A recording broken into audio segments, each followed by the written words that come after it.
रायगड महाराष्ट्रासह देश विदेशातील ताज्या बातम्या पाहण्यासाठी मॅक्स इंडिया लाईव्ह चॅनलला सबस्क्राईब करा आणि बेल आयकॉन दाबायला विसरू नका. पाहिला नाही वाचला नाही. मी आत्ताच आलो. मी काय काल थोडा बाहेरच गेलो. जरी काही अंतिम आठवडा प्रस्तावामध्ये मोदी सरकारचा या प्रस्तावामध्ये उपस्थित करण्यात आले तरी शासन त्याला निश्चितपणे उत्तर देईल. ज्या ज्या विभागाशी निगडीत प्रश्न असतील, विशेषतः आत्तापर्यंतची ही प्रथा परंपरा आहे की अंतिम आठवडा प्रस्ताव हा बहुतांशी विदर्भातल्या प्रश्नासंदर्भामधले विदर्भातल्या रखडलेल्या प्रकल्पांसंदर्भातले असतात. त्यामुळे या बाबतीत निश्चितपणे सरकार सकारात्मक त्याच्यावरती चर्चा करेल, चर्चेला सामोरं जाईल आणि नक्कीच विदर्भाला या अधिवेशनातला न्याय देण्याची भूमिका या अंतिम आठवडा प्रस्तावाच्या उत्तरातनं सभागृहाचे नेते, विधानसभेचे आदरणीय फडणवीस साहेब आणि विधान परिषद सभागृहाचे नेते आदरणीय एकनाथजी शिंदे साहेब. काल उद्धव ठाकरे म्हटले, आज संजय राऊत असं म्हणतात की वेगळ्या विदर्भाबाबत भाजपचे कॅबिनेट मंत्री बोलतायत, मात्र शिंदेची शिवसेना आपली भूमिका मांडत नाही. आम्ही सांगितलेलं आहे, मागाशी सुद्धा सांगितलं, जेव्हा हा विषय समोर आला या अधिवेशनाच्या दरम्यान तेव्हा सुद्धा सांगितलं या संदर्भामध्ये आमच्या पक्षाची भूमिका, पक्षाचे मुख्य नेते, राज्याचे उपमुख्यमंत्री आदरणीय एकनाथजी शिंदे साहेब, सर्व वरिष्ठ नेत्यांच्या बरोबर पक्षातले नेते, उपनेते, पक्षाचे आमदार, खासदार, मंत्री या सगळ्यांच्या बरोबर आदरणीय एकनाथजी शिंदे साहेब चर्चा करतील आणि वंदनीय शिवसेना प्रमुख, हिंदू हृदय सम्राट, शिवसेना प्रमुख स्वर्गीय बाळासाहेब ठाकरे साहेब यांच्या विचारानं पुढे जाणारी आमची शिवसेना आहे. त्यामुळं जी भूमिका या संदर्भामध्ये वंदनीय शिवसेना प्रमुख, हिंदू हृदय सम्राट, शिवसेना प्रमुख बाळासाहेब ठाकरे साहेबांनी स्वीकारलेली होती त्या भूमिकेला अनुसरूनच आमची भूमिका मी सांगितलं ना, शिवसेना ही वंदनीय शिवसेना प्रमुख स्वर्गीय बाळासाहेब ठाकरे साहेबांच्या विचारानं चालणारा पक्ष आहे. जी साहेबांची भूमिका महाराष्ट्रातल्या प्रश्नात स्वर्गीय हिंदू हृदय सम्राट, शिवसेना प्रमुख बाळासाहेब ठाकरे साहेबांची भूमिका होती, त्या भूमिकेला अनुसरून आम्ही पुढे जाऊ. उद्धव ठाकरे वारंवार टीका करतायत, गुलामानं प्रतिक्रिया द्यायची नसते आणि गांडुळांना फणा काढायचा नसतो, अशा प्रतीची टीका त्यांनी केली. नाव घेतलं नाही पण एकनाथ शिंदेवर टीका केली. ते अजून त्या मालक आणि नोकर ह्या भूमिकेतनं उद्धव ठाकरे साहेब बाहेरच पडले. त्यांची काम करण्याची ही मानसिकता पहिल्यापासून आहे, मी मालक, बाकी सगळे नोकर.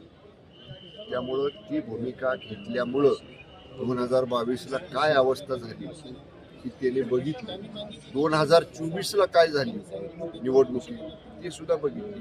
त्यामुळे उगाच तोंडाची वाफ घालवू नका म्हणा, कोणाला तरी गुलाम म्हणून, कोणाला तरी गांडूळ म्हणून. आम्ही बोलत नाही याचा अर्थ आम्ही काही करू शकत नाही असं नाही. आम्ही बोलतो कमी पण करून दाखवतो. 2 वेळा दाखवले, 22ला एकदा दाखवलं, 24ला एकदा दाखवलं. असंच उद्धव ठाकरे साहेब बोलत राहिले तर मग असे वारंवार त्यांना आम्हाला काही ना काहीतरी कृतीत करून दाखवावं लागेल. की विरोधी पक्ष नेते पद द्या, अन्यथा उपमुख्यमंत्री पद रद्द करा. माननीय उद्धव ठाकरे साहेब, मी मागं सुद्धा सांगितलं, एका संविधानिक पदावर, मुख्यमंत्री पदासारख्या जबाबदार संविधानिक पदावर 2 वर्ष त्यांनी काम केलेलं आहे. त्यांच्या मंत्रिमंडळामध्ये सुद्धा उपमुख्यमंत्रीपद होतं. मग ते संविधानिक नव्हतं का? मग तुम्ही कसं काय त्या उपमुख्यमंत्र्यांना तुमच्या मंत्रिमंडळामध्ये काम करू दिलं? आणि उपमुख्यमंत्रीपद हे संविधानिक नाही अशा पद्धतीचा कुठलाही कायदा किंवा अशा पद्धतीचा कुठलाही न्यायालयीन निर्णय आतापर्यंत तरी आमच्या पाहण्यात नाही. त्यामुळे त्यांच्या काळात उपमुख्यमंत्रीपद चाललं, ते त्यांच्या उपमुख्यमंत्र्यांच्या मांडीला मांडी लावून बसले आणि आता तेच उपमुख्यमंत्रीपद त्यांना चालत नाही. म्हणजे हे परत एकदा मी सांगतो, लहान मुलांच्या खेळण्यात तू माझं काय घेतलंस तर मी तुझं दुसरं काहीतरी काढून घेणार. लहान मुलं जसं खेळताना भांडतात ना, तसं हा लहान मुलांच्या खेळण्यातल्या भांडण्यातल्या प्रकारासारखा आहे. तुम्हाला आम्हाला विरोधी पक्ष नेता पद नाही तर तुमचं पण आम्ही उपमुख्यमंत्रीपद काढून घेतो. असं लहान मुलांच्या खेळण्यातल्या भांडणासारखं भांडण करून योग्य नाही. जे तुम्ही तुमच्या काळात तुम्हाला चाललं ते आता का चालत नाही त्याचं उत्तर द्या म्हणाले. आमदार हेमंत पाटील त्यांनी गंभीर आरोप केलेला आहे की इथे विधान भवनामध्ये येण्यासाठी 1,500 पासेस विकले जातात, बाजूलाच गडचिरोली आहे, त्यामुळे धोका आहे सगळ्यांना. या बाबतीत नक्कीच दखल माननीय विधानसभा अध्यक्ष महोदय आणि माननीय विधान परिषद सभापती महोदय घेतील.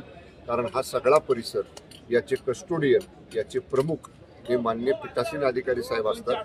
त्यामुळे माननीय विधानसभा अध्यक्ष महोदय आणि माननीय विधान परिषद सभापती महोदय हे दोघं आदरणीय मंत्री आमदार महोदय हेमंत पाटील साहेबांनी जी काय मुद्दा उपस्थित केलेला आहे त्याच्या बाबतीत हे दोघं योग्य तो निर्णय घेतील. मलिकांना घेऊन सरकार दुटप्पी भूमिका घेत आहे असे विरोधक आता आरोप करू लागलेले आहेत.